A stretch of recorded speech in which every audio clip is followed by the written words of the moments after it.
and Junior Board of Directors is proud to support Faribault Community Television. Hello and welcome to this month's edition of FCTV. We are proud to host October 2021 here at Faribault Interiors. Hope we can enjoy the fall season in our beautiful community, and thank you again for supporting Faribault Interiors.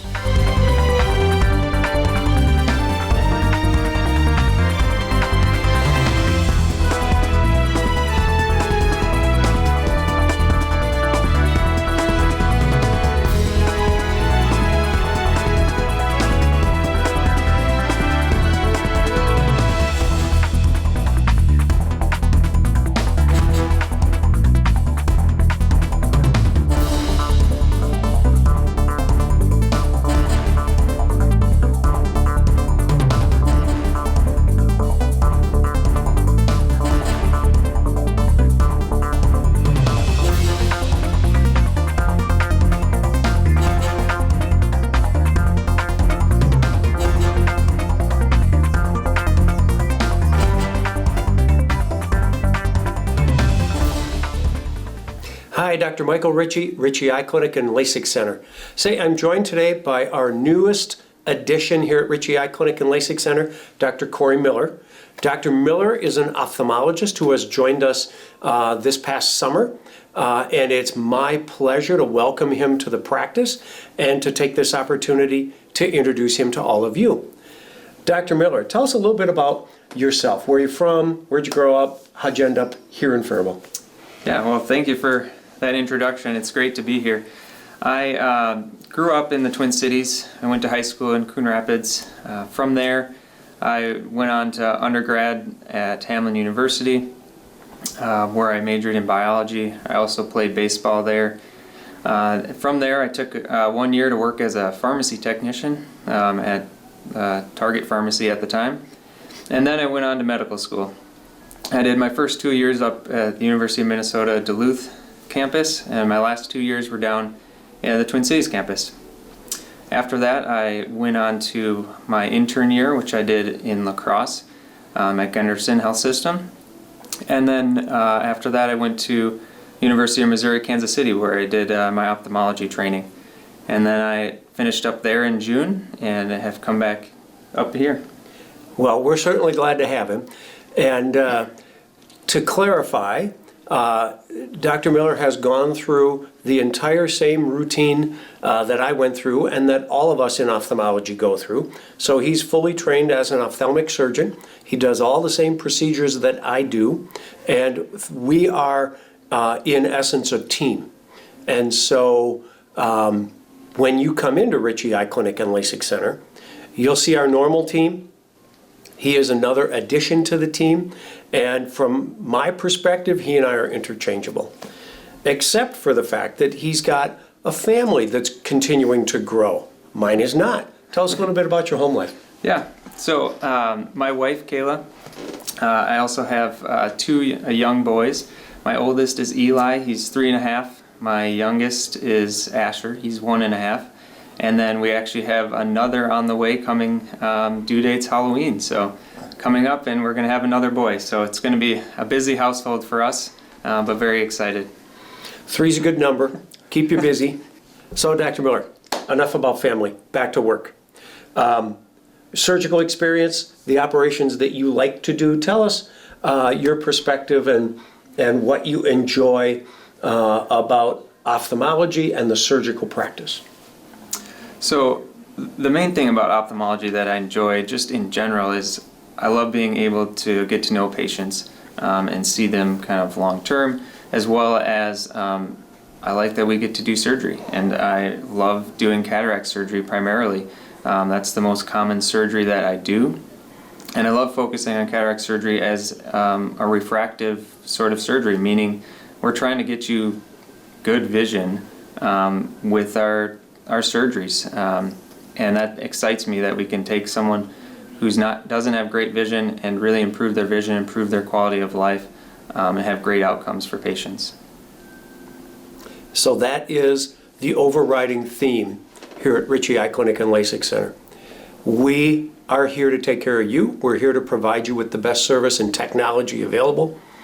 Dr. Miller and I both perform cataract surgery, but we do it with a slightly different mindset than a lot of surgeons.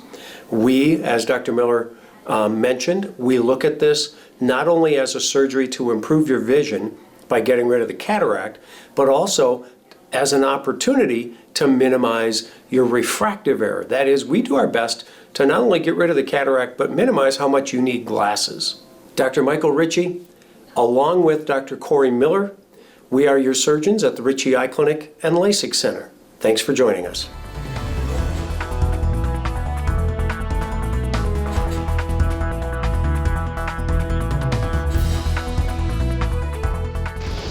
Hi guys, it's Brittany from Riverbend Nature Center, one of your naturalists and natural resource manager. Just wanted to let you all know we are doing a archery hunt this fall to manage our deer population. The hunt is Saturday, October 16th and Sunday, October 17th, and Riverbend will be closed. Trails and building are closed to the public for the safety of all, and so our hunters can have a successful hunt. Please be respectful of the signs and have a great time any other time at Riverbend. Hi everyone, it's Molly with Riverbend Nature Center, and in October we have some really fun programs for you. On the 2nd and 4th Tuesdays of the month from 9:30 to 11:30 we have our Little Sprouts program for parent-child class, and in October it's the secret of seeds and colorful leaves that you'll be exploring. On the third Friday of each month, we have our science days, perfect for homeschoolers as well as distance learners. And for that one, it is Forests and Feathers, as well as Batty About Bats. So you can come for one program or stay for both of those programs. On October 20th, we have our Lunch and Learn program, where naturalist Kevin will talk about how you can identify different animal skulls. And on October 20th through the 22nd, each day we have an adventure day. So over MEA break, you can sign up for one day or all three of them to come on out and hang out with a naturalist. We have really fun activities planned, like shelter building, fire making, and exploring outside here at Riverbend. Make sure you bring a lunch for the day and dress for the weather. New this year, we have pay what you can pricing, so you get to pick your own price for adventure days. It could even be $0. And this is made in part by donors from the Riverbend Scholarship Fund, as well as other business donors. We also have our Bats, Bones, and Bonfires coming up on Saturday, October 30th from 2 to 6 p.m. It is $5 for members and $10 for non-members. We're going to have a lot of fun with the bonfire and s'mores, some activities for kids, as well as cider and some live music as well. So make sure you check that out and register ahead of time online at rbnc.org/BBB. Thank you everyone, and we hope you enjoy fall and all of the fall colors here at Riverbend.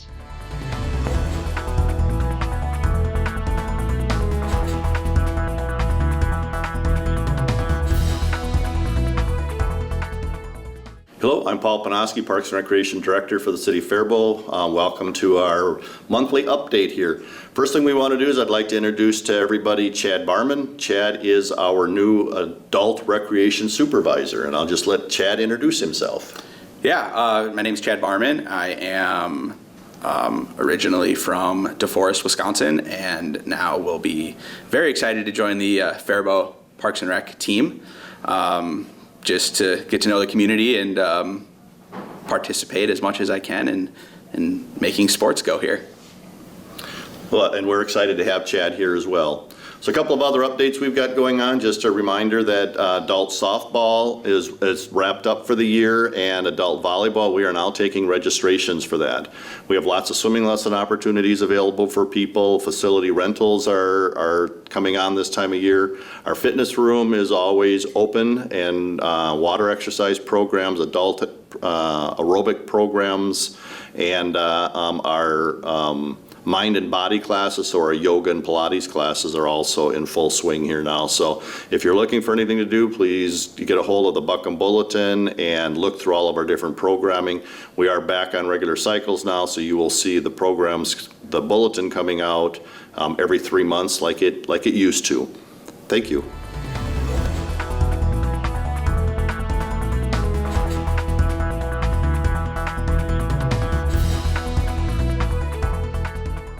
Hi, I'm Jessica, the pharmacy manager at Hy-Vee in Faribault, and today we're going to talk about vaccinations. It's definitely time again. Now it's October, it's time to get your flu shot. Hy-Vee is offering a 20-cent fuel saver with every flu vaccine, and so you come in with your friends, everyone gets 20 cents, and we'll put that on your fuel saver card so you can go get discounted gas. Flu vaccines are okay with almost every other vaccine that we offer. So if you're needing a COVID booster, if you're needing a pneumonia shot, if you're needing your shingles shot, maybe it's time for your tetanus shot that you need every 10 years. It's a great thing. You can do it right with your flu shot. Generally, most of them are covered by your insurance, but you can call us and find out how much your vaccinations would cost you. Generally, flu shots are fully covered. COVID vaccines are fully covered, so that's another option. You can come in and get covered for both things completely free. As news comes out about COVID vaccinations, they are possibly going to be recommending a booster. If you're not sure if you fit into the category to get a booster shot based on the guidelines, at the time in October that you're watching this, feel free to reach out to the pharmacy. We'll let you know if you qualify for a booster shot for the COVID vaccine. Or just stop in and get your flu shot, and we can talk it with you about what other vaccinations you're needing at that time. So again, reach out to any of your pharmacy team here at Hy-Vee for any of your COVID-related needs, and we can advise you on where to go for testing and how to get vaccinated.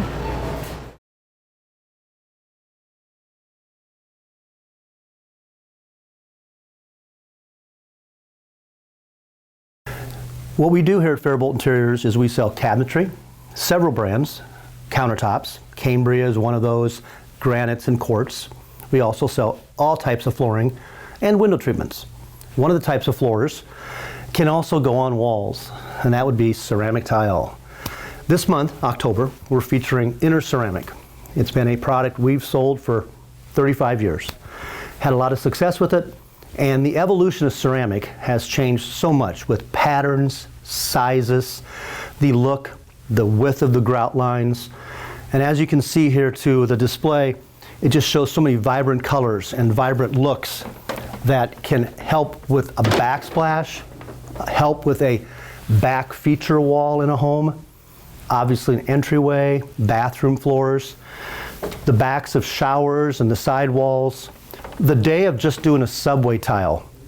Subway would be like a white or a gray or brown or black, 3-inch by 6-inch. You can see they've changed the versions and they made them in a brick look, the octagon looks, hexagon looks, gotta get my pentagon look, different sizes. But you can see just a lot of neat options, a lot of fun floors. You take this type of floor in a lot of beautiful homes in our beautiful city of Faribault. You take this in some of the bathrooms and some of the retro looks that are available out there. We sell it here at Faribault Interiors. Amy Jo, Sandy, Beth, myself, all of us have opportunities to measure at your home. We have installers who we suggest and recommend. And always glad to help with that. And again, here's some more nice, really cool looks that show a lot of different patterns that are available. The mundane, boring tile days are over.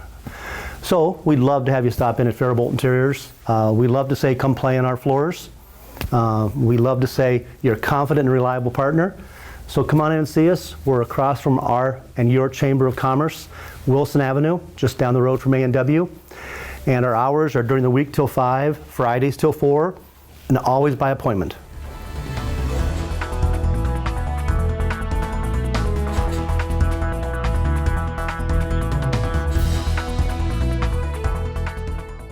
Hey everyone, it's me, Miss Denny, your favorite children's librarian.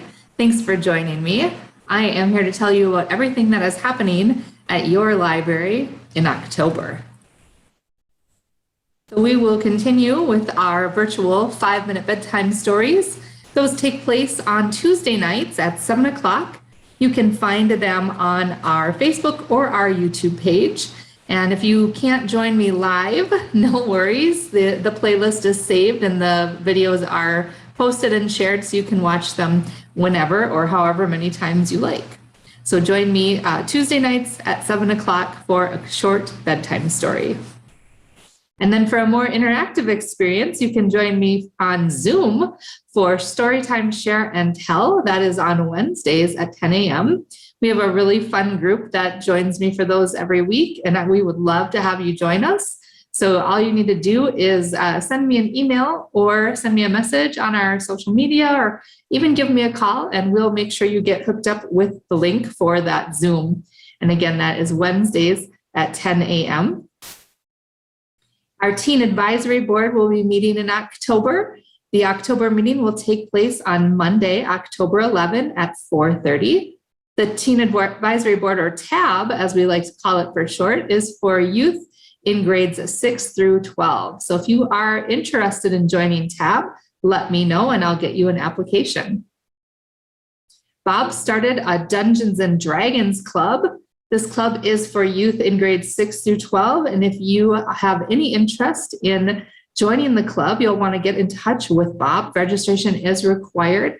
Again, it's for grades 6 through 12. And more information about the Dungeons and Dragons Club can be found on our website or our Facebook page, or by talking with Bob. Books and Brownies and Pizza and Pages, these are our 2 book clubs for youth. Books and Brownies is for grades 2 through 5, and Pizza and Pages is for grades 6 through 12. The October meetings will take place as follows. The Books and Brownies meeting will be on Monday, October 18 at 4:30, and the Pizza and Pages meeting will be on October 25th. So the assignments for those meetings are different. For Books and Brownies, read any graphic novel of your choice and come prepared to talk about it. And for Pizza and Pages, read at least one of the Teens Top 10 nominees for 2021. Now, in both cases, if you don't want to read a graphic novel or you don't want to read one of the Teens Top 10 nominees, don't worry about it. Read whatever you like and come prepared to tell us all about it. The whole point of both of these clubs is to celebrate the joy of reading just for the fun of it, and to get to talk to and meet other youth in your same age range that also likes books. So if you want to join Books and Brownies and you're in grades 2 through 5, let me know. Or if you want to join Pizza and Pages and you're in grades 6 through 12, let me know. Again, registration is required. You can email or call the library or send me a message on our social media pages. The Weekly Read is a virtual program we have. Every week you can join me on our YouTube page at 4 o'clock for another installment of a middle grade chapter book. So we are in the middle right now of reading Sideways Stories from Wayside School. And when we finish that, we'll start another book. There have been books previously read, and all of those are located on our YouTube page with a playlist titled for each of the books that I read. So there's Peter and Wendy and The Wizard of Oz and Boxcar Children and lots of other great ones. So look for those. You can listen and enjoy those anytime you like. And then another program we have that's virtual is called Fairy Tale Fridays. And that will take place on either our Facebook or our YouTube page. And that's on Fridays at 4 o'clock. You'll find me sharing a classic fairy tale, either from Grimm, the Brothers Grimm, or Hans Christian Andersen, or any others. So if you would like to learn the classic fairy tales, this is a great way to do that. Again, you can find those videos on our Facebook page or our YouTube page. If you are an experienced ukulele player, you can join fun our adult services librarian, Alan McCulley, has the Faribault Ukulele Network that meets twice a month. And it's for people who already know how to play. So you should know how to tune, hold, and strum a ukulele and know how to play at least 5 chords. And then you can join the group and have fun playing ukulele. In October, they will meet on Thursdays, the 14th and the 28th, and that is at 6 o'clock. We have 2 online writing workshops to share with you, presented by Kevin Strauss. And those are, the first one is Introduction to Creative Writing, and that will take place on Tuesday evenings, and it's on Zoom. So this is an online workshop. You need to sign up, go to naturestory.com, and you can join Kevin for an introduction to the creative writing basics of poetry, short stories, and flash fiction. And you will also get editing and online feedback from Kevin himself and from other class participants. The other workshop is writing a memoir, and that one will take place in November on the 6th and the 20th. And there are 2 different times listed on those Saturdays from 10 to noon and 2 to 4. And in that workshop, you'll learn the basics of brainstorming, organizing, and writing a short personal story or a memoir. And then you can also receive editing and online feedback from Kevin and the other class participants as well. And again, both of those workshops are online. You have to go to naturestory.com to register, and then you'll get the information about how to take place and participate in those workshops. Kevin Strauss is a fiscal year 2021 recipient of a Creative Support for Individuals grant from the Minnesota State Arts Board. And this activity is made possible by the voters of Minnesota through a grant from the Minnesota State Arts Board, thanks to a legislative appropriation from the Arts and Cultural Heritage Fund. Okay, that is all I have for you for October, but there's lots of other great things that pop up from time to time. So be sure to follow the library's website. That's faribault.org/library. Follow us on Facebook. Just search Buckham Memorial Library and click like or follow on our Facebook page. And then you can also like us on Instagram. Just look for Buckham Memorial Library on Instagram. If you have any questions, you can give us a call. There's the library's phone number right there. And you can also send us an email. If you go to the library's website, all of the staff's emails will be listed, or you can just email that generic library email right there. We'd love to hear from you. Take good care, friends. Bye-bye.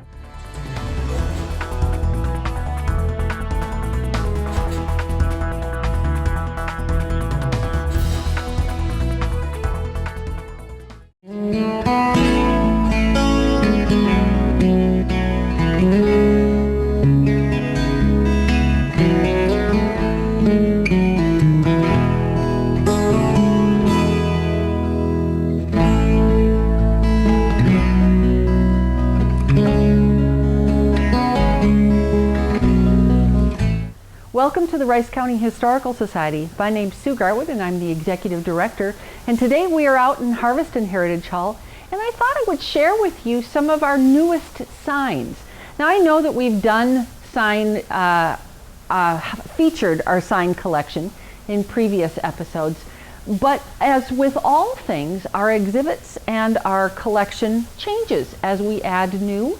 And we just thought we'd share some of those highlights with you. Looks like it's on or lit from in some way, but it's actually the fluorescent light in the case that's actually shining through the post office sign. At any rate, it's a really neat, I think a really creative way that our volunteers installed that sign.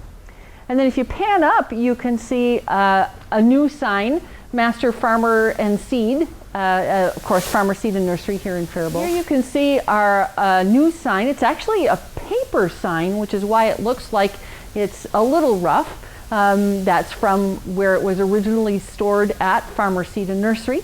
It's actually in much better shape now than it was when it was there. But that's the thing that's neat about our collection, is that they are signs that were actually used. At any rate, it was a few months ago, I believe, that we actually did a program on our Farmer Seed and Nursery exhibit. And this was one of the artifacts that we got from that collection, but we hadn't installed it yet. So it's pretty cool. That famous or well-known red owl, for those of us that remember the Red Owl grocery store, is there on the wall. It's really substantial. I mean, and that's a big sign. But not all of our signs are big. In fact, right next to it are a couple of new signs.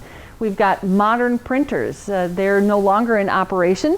That particular sign was actually donated by John Carlander, which is kind of fun. And then Ostrom Realtor right next to them. One of the things I like about those signs is all three of them are unique shapes. They're not square. They are like Ostrom with the cutout around the man. And it's got a metal frame that makes it square.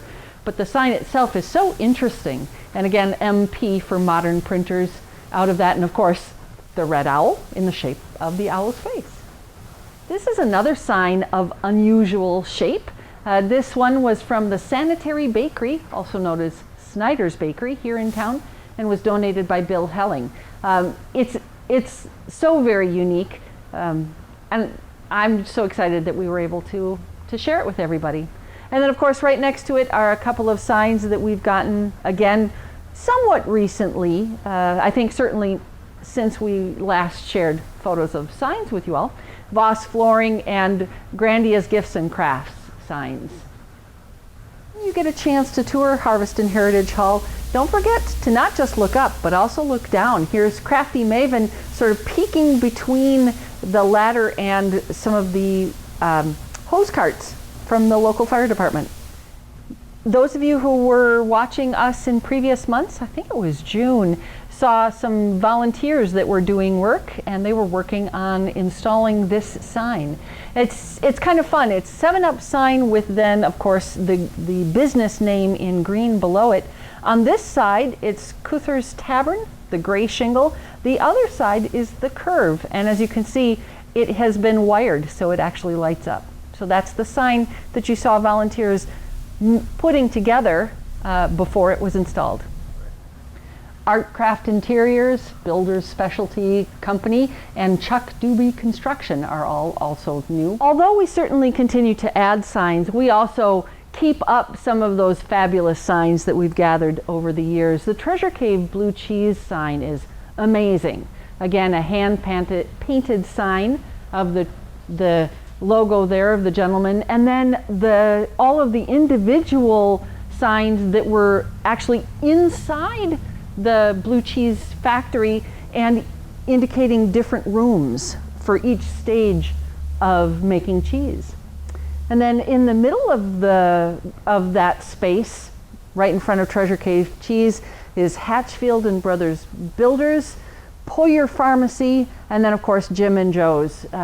One of the things that is so eye-catching, of course, about Jim and Joe's is that it also includes a pair of giant Levi pants. And they are giant. I mean, you can certainly tell that they're big, but the inseam is like up to my shoulders, and I'm 5'8". So it's a really big pair of pants. They were apparently something that was common. Levi's would make these giant pairs of pants, and their sales stores could have them or had them, so you'd hang them up high and sort of advertise that here are a place for you to get Levi's. So it is a sign of sorts. VFW is one of 3 neon signs that we have here in our collection. As you could see before, many of them light up, but these are very specifically neon signs. This one, of course, came from the Faribault VFW, post 1562. Right next to it, or hanging perpendicular to it, is a liquor store sign. That one's not currently lit up, although it can. We just don't have it on for the purpose of, it shines a lot of light and that sort of thing. Anyway, right next to it is Belt's Office Supplies. That one's interesting. There were lights there. You can see the holes there. There would have been individual light bulbs that would have been screwed into the back there. That is not currently wired for electricity. And then, of course, the carpet carriage next to it, Faribault Liquor Store below that, and then there's a green awning on the wall, Pants Walgreen Agency, and Pants is air conditioned, which of course was something that was pretty exciting in its time. The Pants Walgreens sign is probably going to be coming down sometime soon.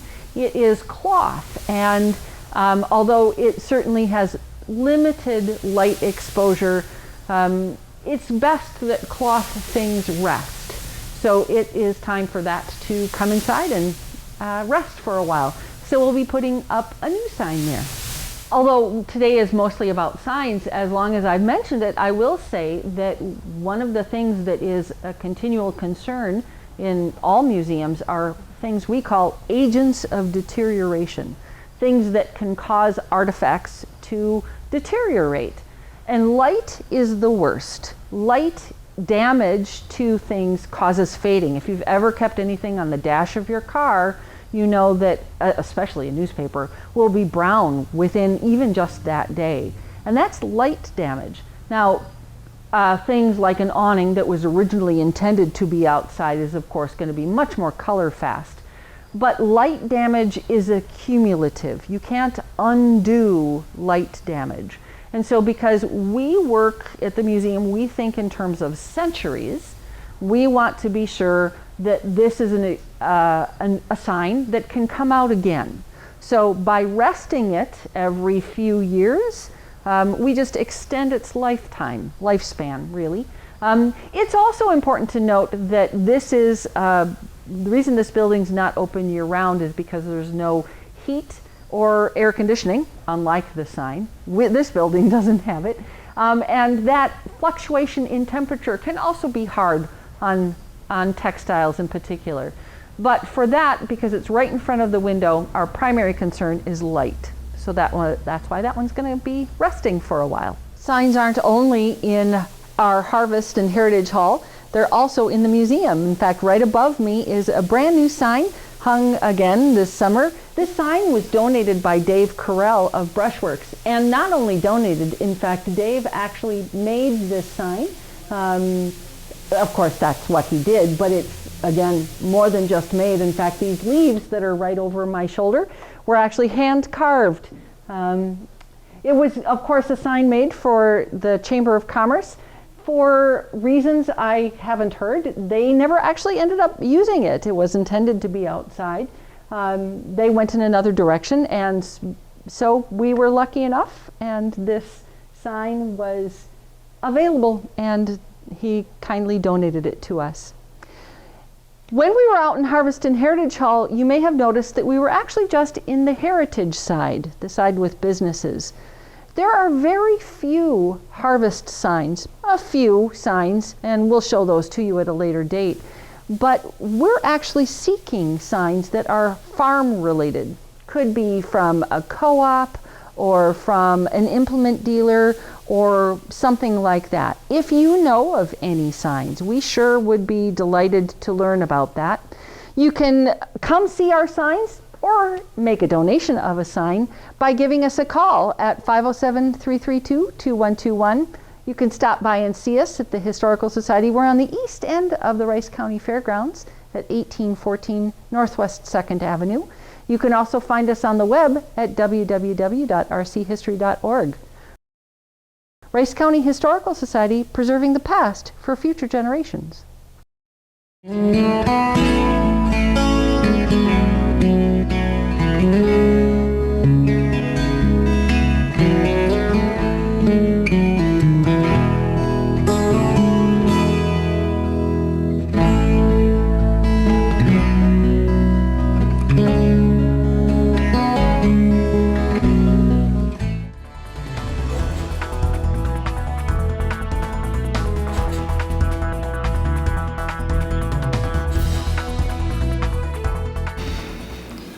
Hello Faribault, Nort Johnson here with your Faribault Chamber of Commerce and Tourism.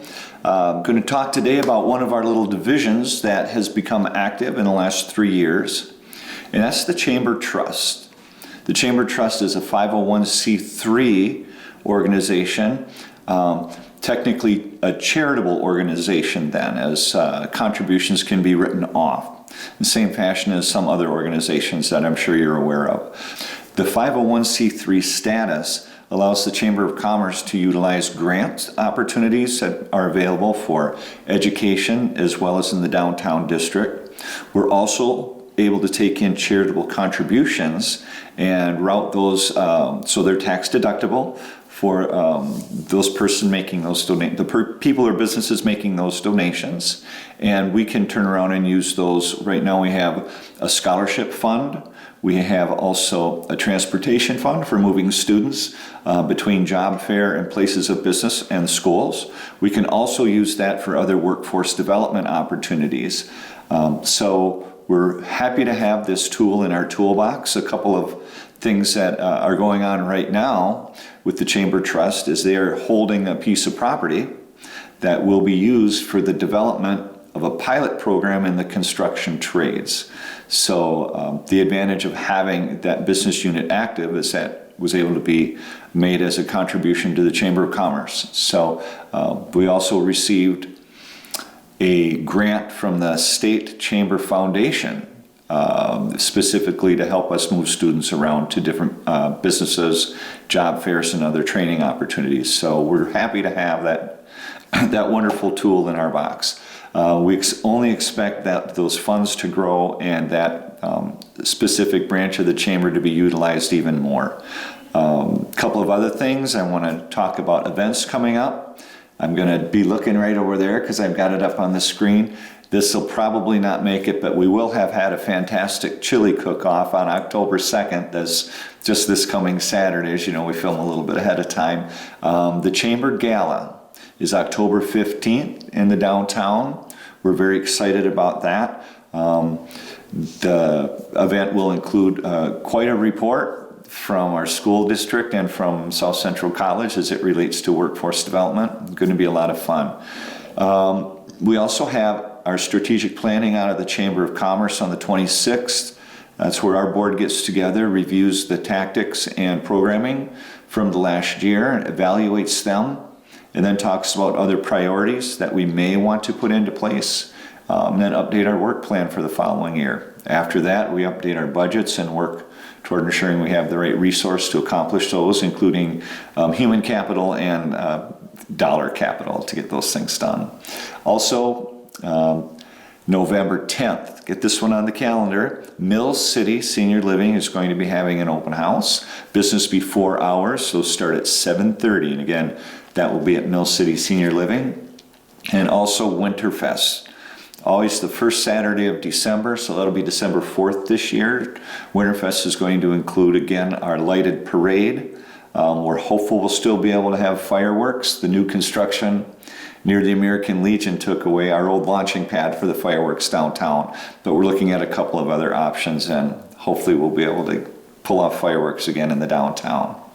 So lots of good things happening. I wanted to end my little talk today. I seem nervous because it's a nervous message that I'm going to share, but it's a very important message for everybody. The times, the situation with the coronavirus and the different tactics and mandates and opinions on vaccines and on masking, should we mandate it, should it be optional? Where exactly do people who've had the virus stand as far as their immunity? Will booster shots help that or not? There's different information being disseminated, and there's different values that come into play as people formulate how they're going to conduct their business and their family business around working through the rest of this pandemic. And I'm here to ask everybody, regardless of how far off your opinion others may feel about how they want to manage their vaccination statuses or masking or distancing, choices about school. If there's one thing that we must continue to respect, it's people's ability to make those choices and have that freedom. So at the end of the day, it's just important that as we go about taking care of ourselves and our workers and our families, that we kindly respect the differences, the different tactics or other thoughts others may have. If we lose that, we've really lost, I think, the foundation of our freedom in this country. So I'm here to tell you, be as safe as you can. The vaccine is effective. The vaccine is not for everybody. Masks are effective, and masks are not for everybody. And again, let's get through the rest of this pandemic as unscathed possibly as we could possibly be with regard to taking unkind tactics to propel conversations that not everybody agrees with. Just be respectful. We can be different, and that's okay in so many different ways. And this is not an exception. We can be different, process things differently, and everybody can have their freedom to choose. Thank you. First United Bank and the Junior Board of Directors is proud to support Faribault Community Television. Thanks for joining us here at Faribault Interiors on this wonderful October show with FCTV. We look forward to seeing you on Wilson Avenue across from your Chamber of Commerce.